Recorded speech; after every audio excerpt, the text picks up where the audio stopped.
โรงหมอแขวงอัตตปือชี้แจงเหตุการณ์เด็กเกิดใหม่เสียชีวิตวันที่15เมษายน2026ข่าวสารโรงหมอแขวงอัตตปือชี้แจงว่ากระแสข่าวและข้อคิดเห็นในสื่อสังคมออนไลน์ต่อเหตุการณ์เด็กเกิดใหม่เสียชีวิตทางโรงหมอแขวงอัตตปือขอถือโอกาสนี้ชี้แจงความจริงเพื่อความเข้าใจที่ถูกต้องคือ 1. ก่อนอื่นหมดการจัดตั้งของโรงหมอแขวงอัตตปือขอแสดงความเสียใจมายังทางครอบครัวและญาติพี่น้องของผู้เสียชีวิต 2. ผ่านการค้นคว้าและทบทวนทางด้านวิชาการจากคณะนำแผนกสาธารณสุขแขวงโรงหมอแขวงและวิชาการเกี่ยวข้องเห็นว่าการประเมินน้ำหนักของเด็กในท้องของแม่ที่แพทย์ได้กวดการและประเมินทางวิชาการแพทย์ในเบื้องต้นนั้นต่ำกว่าน้ำหนักตัวจริง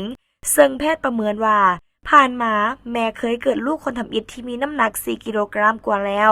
ดังนั้นถ้าเด็กน้ำหนักประมาณ 3.4 กิโลกรัมแม่สามารถเกิดทางธรรมชาติได้โดยบ่จำเป็นต้องผ่าตัดแต่ในตัวจริงเด็กแม่นมีน้ำหนักหลายกว่าการประเมินในเบื้องต้นเฮ็ดให้การช่วยเกิดลูกแม่นพบความยุ่งยากหลายซึ่งทีมงานแพทย์ก็ได้มีความพยายามสูงและเอาใจใส่เฮ็ดดีที่สุดตามหลักวิชาการเพื่อให้เด็กเกิดออกมาอย่างปลอดภัย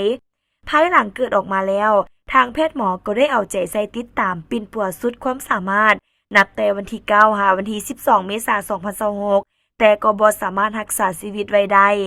3. ทางการนำแผนกสาธารณสุขแขวงอำนวยการโรงหมอแขวงพร้อมด้วยทีมงานแพทย์สุดเสียใจเข้าใจได้ถึงความรู้สึกของพ่อแม่และครอบครัวจึงได้ลงไปเยี่ยมยามปัวแปลงจิตใจและให้กำลังใจต่อพ่อแม่และครอบครัวอยู่เฮือนของพ่อแม่เด็กที่เสียชีวิตจากการเยี่ยมยามและโอ้ลมนำครอบครัวทางพ่อแม่และครอบครัวของเด็กที่เสียชีวิตก็เข้าใจพอสิ่งดังกล่าวนี้บ่มีไผอยากให้เกิดขึ้น 4. เหตุการณ์ครั้งนี้ทางโรงหมอต้องได้ทบทวนคืนปัญหาและสิ่งท้าทายต่างๆที่เกิดขึ้นที่พาให้มีการสูญเสียเพื่อเป็นบทเรียนและนำไปปรับปรุงแก้ไขคอร์สการให้บริการให้ดีขึ้นในนามการจัดตั้งของหมอแขวงพร้อมด้วยพนักงานทั้งหมดขอแสดงความเสียใจขอแบ่งเบาความทุกข์โศกต่อการเสียชีวิตของเด็กในที่นี้ด้วย